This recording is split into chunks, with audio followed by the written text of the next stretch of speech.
everybody. Welcome back to the pod. It's great to see you. I'm Margie. And I'm Audrey. And we are delighted to be back with you for the next episode of our podcast.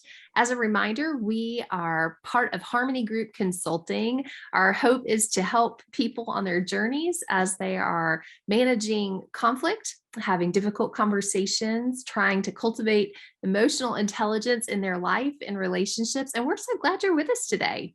Absolutely, man. This episode takes us back. Yes, we go back to our heyday. It's going to be good. Retro episode. If you are from the Atlanta area, it's possible there's going to be a couple places that we give a shout out to that you are going to feel right at home with. Some of the things we're going to cover is just an overview of what emotional intelligence is. Even though most everybody knows what it is, it just gives a good basis. We'll tell lots of stories along the way and set the stage for what's to come for our podcast in the upcoming episodes, which is super duper exciting. Yes, it is. Yes, it is. All right, well, let's jump in. So for those of you who may just be getting to know Margie and I. Yes, of course, we are sisters. I'm the younger one. As I said in the first episode, I won't say that always. I just want to make sure it's understood. But we have been known as a dream team before this whole Harmony Group began a while ago. So when we were teenagers, we worked at Chick-fil-A in Riverdale. Shout out Dwarf House. Margie actually got the job first, and then, like an annoying little sister, I followed. So you tell them why we were called the Dream Team and the Drive-Through. Well, the truth is we grew up with a work ethic, right? Let's just what predates Chick-fil-A in terms of our work ethic is our Saturday morning chore list. Do you remember that? So, yes, grab the pledge and one of Dad's old t-shirts and get to dusting. Yes, that's right. And we had a different list every Saturday morning, which, Mom, I know that you're probably one of our first watchers of this. So thank you for that, because you taught us how to work well. But we would get up every Saturday morning. We'd have this list of things to do. And sometimes it was dusting a whole, shelf full of little tchotchke things. And we had to vacuum and do dishes and clean the bathroom. And so we kind of grew up with a good work ethic. And so when we started working at Chick-fil-A, we were hard workers. And the store owner used to say, if you have time to lean, you got time to clean. That's right. And so if you're standing around doing nothing, he'd be like, here's a rag, but he wouldn't let us call them rags because that sounded derogatory. So you had to wear like a towel, right? So we'll get a towel and start to clean. And so we did. Well, this was back when 2 drive-throughs were, they were the new thing, right? 2 windows, 1 drive-through, 2 windows. Yeah, that's right. 2 windows. Yeah. And so one of us would be back in the back window, one of us would be in the front window, and our I don't know, it was a supervisor, manager, the night manager, he would come through and say, all right, I got my dream team working tonight. And Hughes girls, our main name. Right. That's right. We got those cars through, man. Yeah, we did. So but then eventually we started waiting tables because the Dwarf House had a place where people could come in and sit in like a full service. And so we did some waiting tables and we did some drive-through. But listen, nothing teaches you life lessons like fast food service. Am I right or am I right? Listen, girl, you're preaching. You are preaching. Bring it. Bring the testimony, because that place, there is nothing like having to put on a good mood and a good face and dig deep and serve customers with a good heart, or at least fake it really, really, really well. When you're a waitress, to earn the tips in the drive-through so people don't say ugly things or call back and complain.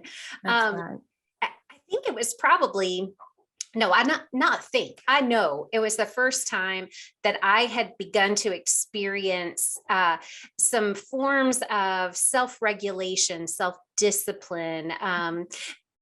might even be termed self-management in the field of emotional intelligence specifically.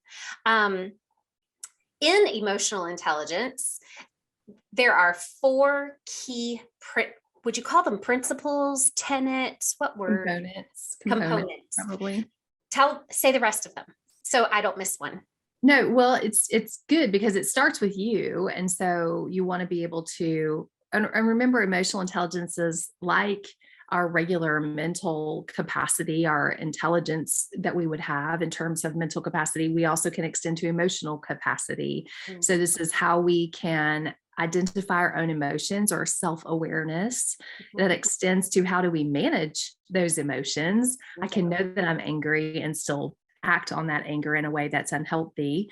And then it goes out from there. So now I have a social awareness, and then it goes into managing those relationships outside of myself. So relationship management. Some people also think there's the fifth. So empathy can be added onto that list as well. Love that. Okay. Yeah. So not only did we learn about ourselves, and we worked really well together. Even if we fought at home, just like sisters do, we worked really well together. But there were some really bad workers at that Chick-fil-A. Do you remember? No, you're not going to say names. We're not going to say names. Of course not. Of course not. Because I can't remember her name. I don't remember her. What? But there was that lady who, do you remember the sting operation we set up? I do. Okay. I do. So there was this lady who worked at our Chick-fil-A. Like we said, like, I'm going to do what my sister said. I'm not going to say her name. Let's just say, let's call her Barb. That's not her. Yeah. So Barb was the hostess. And at that time, you couldn't use credit cards. It was cash or check only. And so people would bring their check to her and they would give her the cash or to pay for her bill. And when she would take their cash from them, she would not put it all in the drawer. She would put some in her pocket, right? Am I saying the story right? Yes, that's how it best translates to people that don't know the terminology of how we would run it. But yes, absolutely. She was taking a little off the top. Yep. She was cooking the books. She was skimming off the top. So we developed this system. It was so intricate. It involved a pen and marking a little dot on the back of a check. There was more to the story, but we caught her. We did. And it was awesome.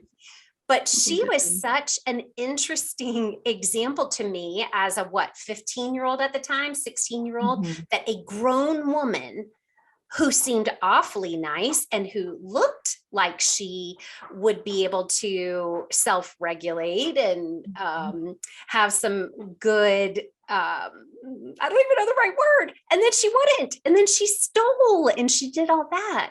Right. Wow. That was really hard for me to put together as a kid. Yes. You were a little bit older. You were wiser. I'm sure it was hard for you, but at the same time, I have a feeling that your maturity level made it so much better for you. I really, that was the first time I think I had been that close to someone who chose so poorly, right? Who chose to not do what was the right thing to do for her own gain. But the truth is, a lot of people would cut corners, and not just at Chick-fil-A, but I mean, we see that throughout businesses, throughout even in our homes, and we see that in our companies, we see that in the workroom, we see that across the board.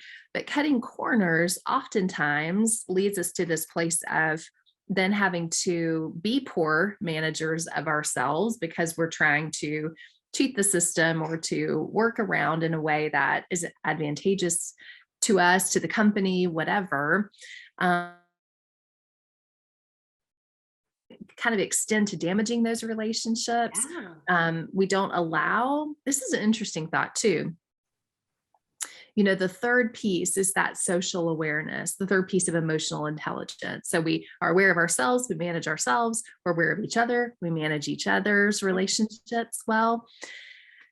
I think there's this feedback piece that happens with the other person, with the social awareness, that Mhm. sometimes you respond in a way that doesn't look quite right to someone else, and they give you feedback. They look at you kind of funny, or they say, "What are you doing?" Or, "Did you oh, I thought you just," and you check yourself, right? Somebody caught you. Even Yes. if they caught you being unkind, even if they caught you being selfish, even if you weren't stealing or doing some, offense that you could be arrested for, there still is that feedback other people give you that helps us be better. And Yes. so I think some people that are really low on that social awareness piece of emotional intelligence, they're not doing anything with that feedback. And so oftentimes I think it can be this vicious cycle of choosing poorly and then unhealth, followed by more, and maybe they blame the people. They're like, those people don't get me. I don't like those people. But Mhm. they are giving you feedback. They are telling you that's not a normal way to behave, or something is off here. And instead of evaluating, like that reflective practice, Mhm. we oftentimes look out and say, it's just them, it's those people. And we validate our own junk instead of trying to figure out, can I change something there? It's just not a very humble, I mean, it's a humble, Right. that's a humble way to Absolutely. think, but it's not the norm, I don't think. It's not, because who wants to admit that they're not good? Right. who It's who true. wants to admit that? Yeah. So there's a whole pendulum of that feeling, that there's the people who are super humble. In fact, Mhm. they're so humble that you have to almost persuade them to please believe that, I promise you really are good. I mean, you have to go Yes. out of your way, and you're like, okay, Yes. come on, I said you're good, just go with it. Then there's the other side of the pendulum, where you've got people who think they are hot snot on a cold platter, Right. and That's they are just a cold booger. I mean, there is nothing good happening. right. There's, Right. Absolutely. they're, they need to check themselves Mhm. before they wreck themselves. And, Eloquently put. I mean, I stole it from someone. I'm sure it was a poet. Um, I but hope you guys wreck it, Ralph. of Yeah. course, that was it. It's important for us to be humble, Yes. but I think we can balance it with also the self-awareness piece of, I am educated, I am Mhm. talented, Mhm. I am Mhm. a practitioner of this, I have Right. Yeah. experience, I can say blah blah blah. Right. That was super educated. Yeah. I'm aware. I am self-aware. I know that That's about myself. funny. That was good. Well, thank you. I do what I can. So I just happen to have this right here. It's What is it? backwards. It's backwards. And so Oh, I turned it around so you could see it the right way. It's not how this no. works. It is the emotional intelligence book that goes into more depth about the four components that Margie was talking about. Um, you have a book on emotional intelligence that you like to use also, right? Yes. So I have two really good ones. One's called EQ Applied. And I think we've got some podcasts coming up. We're going to talk more about Mhm. those, some of the principles out of that book, because, Yes. if you remember back to our first podcast, if you haven't watched it yet, go back and watch the first one. That sort of, who is Harmony Group? Who are we as professionals, as people? One of the things we really are passionate about is conflict management, managing difficult conversations. But you do that best when you're aware of yourself.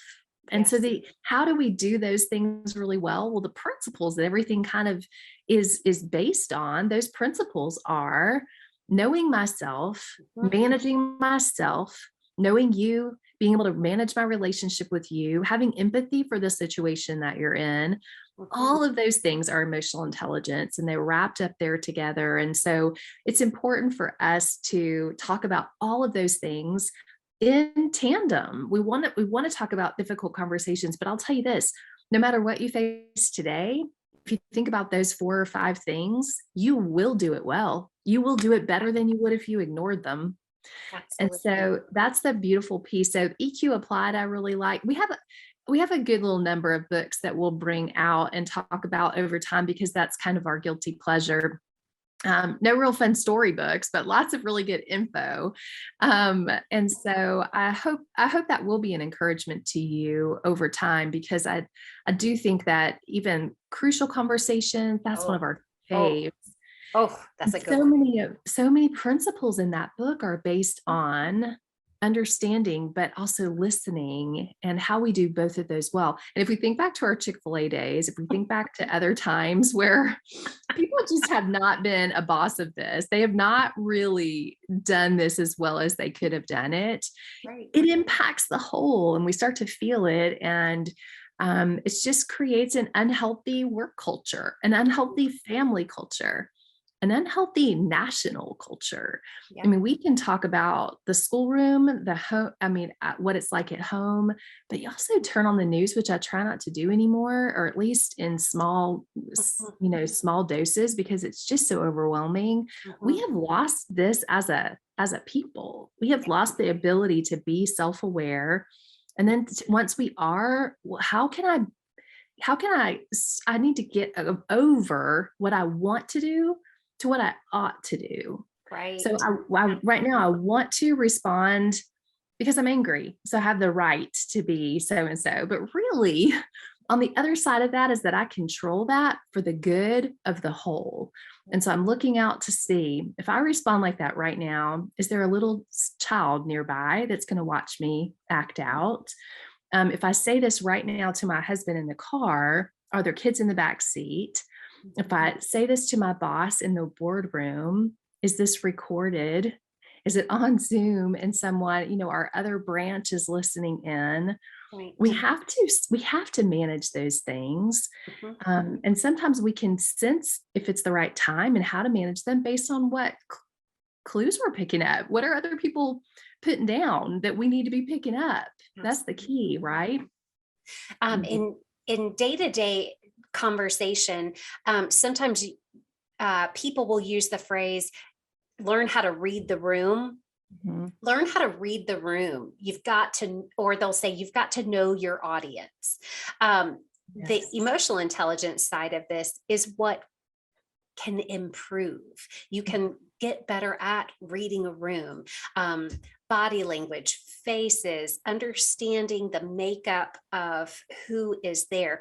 Well, no joke, last night, my husband Charles, and I were just talking about someone who failed miserably at reading the room and knowing his audience. So Charles is in the Army, and he was at a briefing with 500 other soldiers, all in uniform, to listen to this book author who came to speak.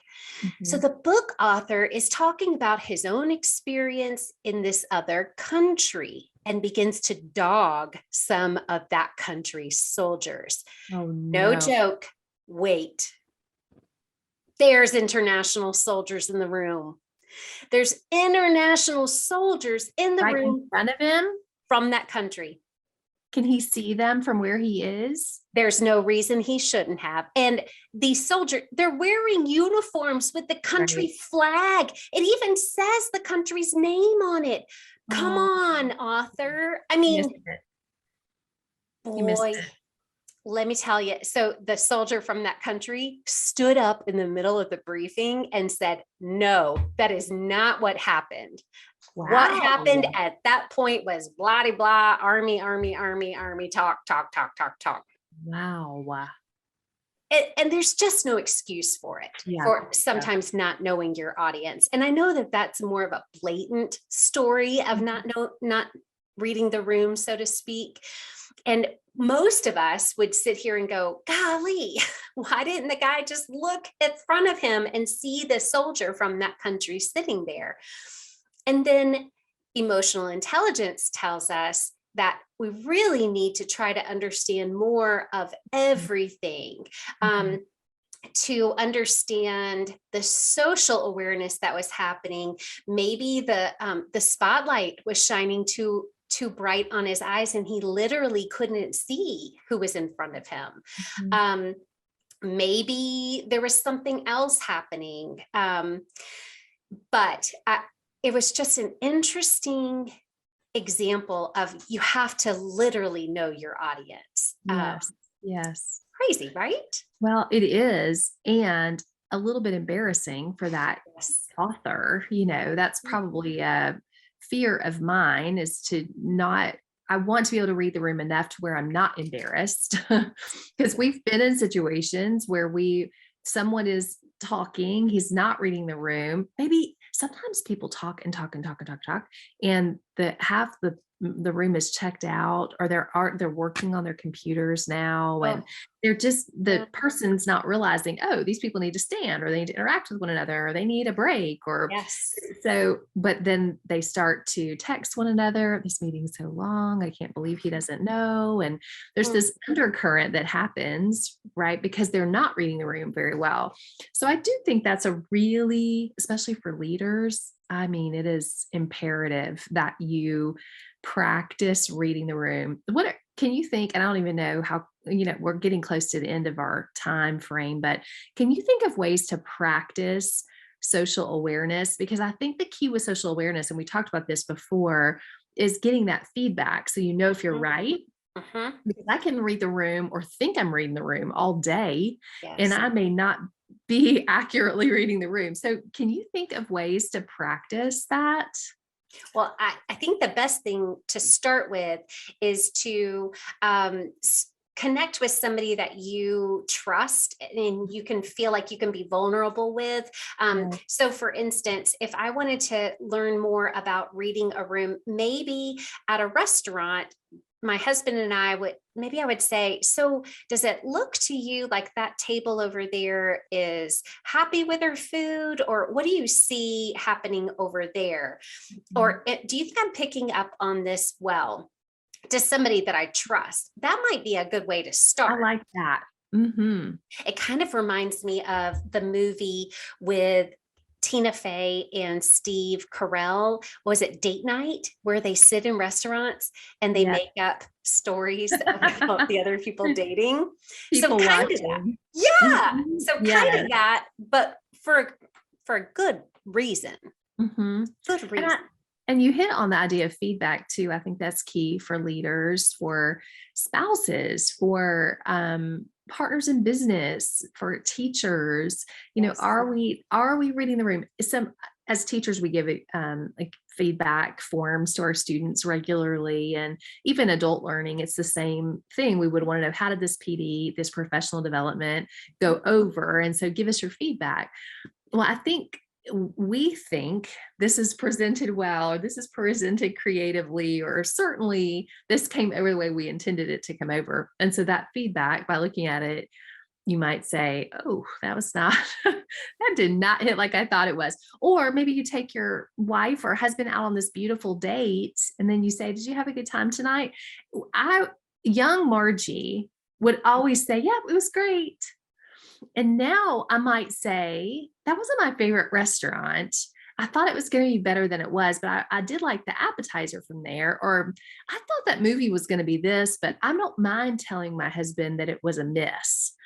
And that's good for just that back and forth, but it comes with trust and it comes with time. And, um, you know, the truth is, we could talk about these things all day. All day. All day. And who would have thought such interesting topics would have been birthed? I'm trying to sound smart. You Would, did. would have been birthed from our time at some humble place like Chick-fil-A in I Riverdale, Georgia. know. Yeah. Who'd have thought? And people who are not from Georgia, they might only think of Chick-fil-A's like at a mall, or malls are going away, but like a freestanding, just a regular store. But in Atlanta, Georgia, in the suburbs of Atlanta, it is a much different thing. So you'll have to Google it and look it up, because it is something really interesting. It But is. we're excited about what's coming your way soon on the podcast as we really delve into the components of emotional intelligence, and we begin this list of some, what are they? The 10 Commandments? Yes, kind That's of. going to be one of them. Yeah. Yes, we're going to start talking about some ways to really practice and make it our own. And I don't know if you haven't watched our first episode, please go back and do that. It kind of gives a kind of an overview of who we are as people, but who we are as Harmony Group Consulting. And our heart is definitely conflict management, resolution, but also how do we enrich our relationships through emotional intelligence? Because that's the key for conflict management. And how do we do that really well? Well, we do it by being aware of our own stuff, by being aware of whoever we're in conflict with, being aware of their stuff. Mhm. That's hard to do too, because I want to be selfish and just get my own thought across. But if I can go in understanding the person on the other side of the conflict, or trying to, I can probably get to that resolution. So all of these things really intertwine, and they are our heart. And we really want to just continue to talk about them, continue to encourage you by them. And we look forward to more times together. Yeah. So if you haven't already, like the video, subscribe, share it, follow all of those special social media thingies. Yep. We love it. And we'd love to learn more about you. And if this makes a difference in your life, please stop us and let us know. Yeah. So until next time, I'm Audrey. I'm Margie. And we hope that you have a day full of harmony. That's All right. Take See care. ya. Bye.